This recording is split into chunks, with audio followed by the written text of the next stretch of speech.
Silk Smitha இந்த பெயரே பல பேருக்கு பல பல உணர்ச்சிகளை தரவல்லது. சிலருக்கு கிளுகிளுப்பு, சிலருக்கு ஒவ்வாமை, சிலருக்கு அழகுணர்ச்சி, சிலருக்கு நடிப்பு திறமாடல், சிலருக்கோ இவை அனைத்தும் கலந்த கலவை. சமூகம் இவள் கதையை டர்ட்டி பிக்சர் என்ற பொய்யான பெயரிட்டு எடுத்தாலும் சிலருக்கு டர்ட்டி கேர்ள் அல்ல என்பதைத்தான் அன்பறிவுள்ள பெண்கள் ஆண்கள் இருவருமே கண்டுகொள்வார்கள். அக்கால ரசிகர்கள் மட்டுமல்ல, இக்கால ரசிகர்களும் சில்க் சுமிதாவிற்கு உண்டு. அவள் உதிர்ந்து போய் பல ஆண்டுகள் கழித்து பிறந்த பையன்களும் யூடியூப் படங்களை பார்த்தே பெரும் சில்க் சுமிதாவின் விசிறிகளாக கண்ணழகில் கட்டுண்டு கிடக்கிறார்கள். ஆண்கள் மட்டுமல்ல, பெண்களும் தான். ரேவதி, அமலா, நதியா, ஷாலினி முதலிய பெண்களும் சில்க் சுமிதாவின் ஸ்டைல், உடை, அழகு, நடன அசைவு பற்றி இன்னும் வியந்து பேசுகிறார்கள். 35 வயதிலேயே உதிர்ந்துவிட்ட ஒரு பெண் பூ ரஜினி, காதல் இளவரசன் கமல், நடிகர் திலகம் சிவாஜி என்று பலரும் இவள் ஒரே ஒரு நடன கால்ஷீட்டுக்காக காத்து கிடந்த தமிழ் சினிமா மாயங்கள். அப்படி என்ன கண்டுவிட்டார்கள் இந்த மாயமலர் பொம்மல் பூவிடம்? சில்க் சுமிதாவை ஐட்டம் டான்சர் என்ற ஒரே ஒரு குப்பிக்குள் அடைத்துவிட முடியாது. அப்படி எத்தனையோ பேரை தமிழ் சினிமா கண்டுள்ளது.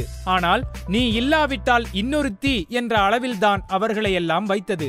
சூப்பர் ஸ்டார்கள் யாரும் காத்து கிடப்பதில்லை. இன்றோ கதாநாயகிகளே அதுபோல் நடனங்களை ஆடியும் விடுகிறார்கள். அப்புறம் ஏன் இந்த சில்க் சுமிதா மாயை? சில்க் சுமிதா கிளுகிளு கவர்ச்சி பொருள் மட்டுமல்ல, விழிமொழிகள், உடல் மொழிகள், குழை மொழிகள் சில்க் சுமிதாவின் பரிமாணம். இன்பம் காட்டும் இன்முகம், பாங்கு காட்டும் சோகமுகம், இப்படி பன்முக நடிப்பு. சில்க் சுமிதாவின் முழு நடிப்பு பரிமாணம் காண 2 தமிழ் சினிமாக்கள் போதும். ஒன்று அலைகள் ஓய்வதில்லை, மற்றொன்று அன்று பெய்த மழையில். வண்டி சக்கரத்தில் வா மச்சான் வா, சில்க் சுமிதாவின் கையால வாங்கி குடி போன்ற பாடல்கள் குலுக்கும் சிலுக்கையே காட்டின.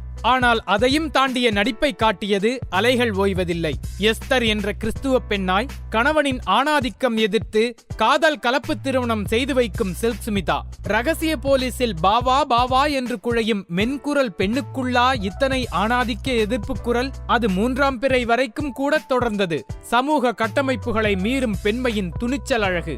அலைபாயுதே படத்தில் ஷாலினி அழகை கேமரா வடித்தது போலவே சில்க் சுமிதா வில்லியா, நாயகியா, அன்பா, அழகா என்று ஒவ்வொரு காட்சியும் நகர்த்தும் ஒளிமிகு படம். பாலுமகேந்திரா போன்ற இயக்குநர்களாகட்டும், இளையராஜா போன்ற இசையமைப்பாளர்களாகட்டும், மோகன்லால் போன்ற பிறமொழி நாயகர்களாகட்டும், அனைவரும் சில்க் சுமிதா என்னும் சிற்பத்தை தங்கள் பாணியில் செதுக்கியே உள்ளார்கள். சொல்லப்போனால் தமிழ் சினிமா தராத நிம்மதியும் தன்மானமும் மலையாள சினிமா தந்தது சில்க் சுமிதாவிற்கு.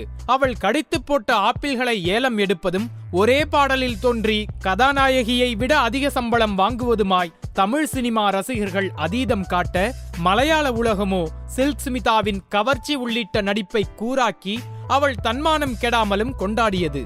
சிவாஜி படங்களில் கூட சில்க் சுமிதாவின் நிலை சிரிப்பை வரவழைக்கும். நடிகர் திலகம் என்ற நயன்மிகு மதிப்பால் மொத்த படக்குழுவும் எழுந்து நிற்கும் போது சில்க் சுமிதா மட்டும் எழாமல் அமர்ந்திருக்க, திமிர் பிடித்தவள் என்ற சொல்லிக்கிடையே நான் எழுந்து நின்னா குட்டப்பாவாட உடையில சிவாஜி சாருக்கு கூச்சமா இருக்குமேன்னு தான் நான் எழுந்து நிக்கல என்று அப்பாவியாய் சொன்ன சில்க் சுமிதா. சிவாஜியே விழுந்து விழுந்து சிரிக்கும் அளவிற்கு இருந்தது அந்த நிகழ்வு. இப்படி தன் கூச்சம் கடந்தவள், பிறர் கூச்சம் உணர்ந்த மென்மை, அதுதான் சில்க் சுமிதா. இதே மென்மை சில்க் சுமிதா தான் நடிக்க வரவில்லை என்றால் நக்சலைட் ஆகியிருப்பேன் என்றும் சொன்னது. சீனு முள்ளு குத்தினா ஊசி போடணுமா என்று கமலிடம் அப்பாவி குரலில் கேட்கும் அதே சில்க் சுமிதா தான் கமலின் வயதான அப்பாவின் கையில் முத்தம் கொடுத்து திகைக்கவும் செய்தது. உன்னை விட பெரிய கலைஞரை எனக்கு அறிமுகப்படுத்து என்று கமல் அப்பா கேட்க, கமல் அறிமுகம் செய்தது சில்க் சுமிதா என்ற பெண்ணையே. உடலுக்குள் அடைப்பட்ட உள்ளம், அவள் உடலே அவள் செய்தி, அவள் உள்ளமோ அன்பர்கள் மட்டுமே அறிந்த ரகசியம். அன்வெப், அன்ஹானர்ட், அன்சங் என்றோர் ஆங்கில கவிதை. சில்க் சுமிதாவின் தனிமையும் வாழ்க்கையும் முடிவும் அப்படித்தான் ஆகிப்போனது. அவள் செல்லுலாய்டு இன்பத்தில் பங்கு போட்டுக் கொண்ட திரையுலகம், அவள் துயர இறப்பில் கலந்து கொண்ட சிறுபான்மை மிக மிக சிறுமையே. ஐயன் வள்ளுவன் பெண்ணின் கண் சக்தி குறித்து பேசுவான். அது யாருக்கு பொருந்துகிறதோ இல்லையோ, சில்க் சுமிதாவின் கண்களுக்கு கச்சிதமாய் பொருந்தும். கொடும்புருவம் கோடாமறைப்பின் நடுங்கையர் செய்யலமன் இவள் கண். ஏய் புருவங்களே நீர் வாழ்க, இவள் கண்ணுக்கு திரை போட்டு என்னை காப்பாற்றுங்களேன். ஐயன் வழியில் நாமும் முடிப்போம் நகைச்சுவையாக. எல்லா சிலுக்கும் சிலுக்கல்ல, ஆன்றோருக்கு ஸ்மிதா சிலுக்கே சிலுக்கு. விஜயலட்சுமி என்ற சில்க் சுமிதாவிற்கு நினைவாலே சிலை செய்து மகிழ்த்திகள் பிறந்த நாள் வாழ்த்துக்கள்.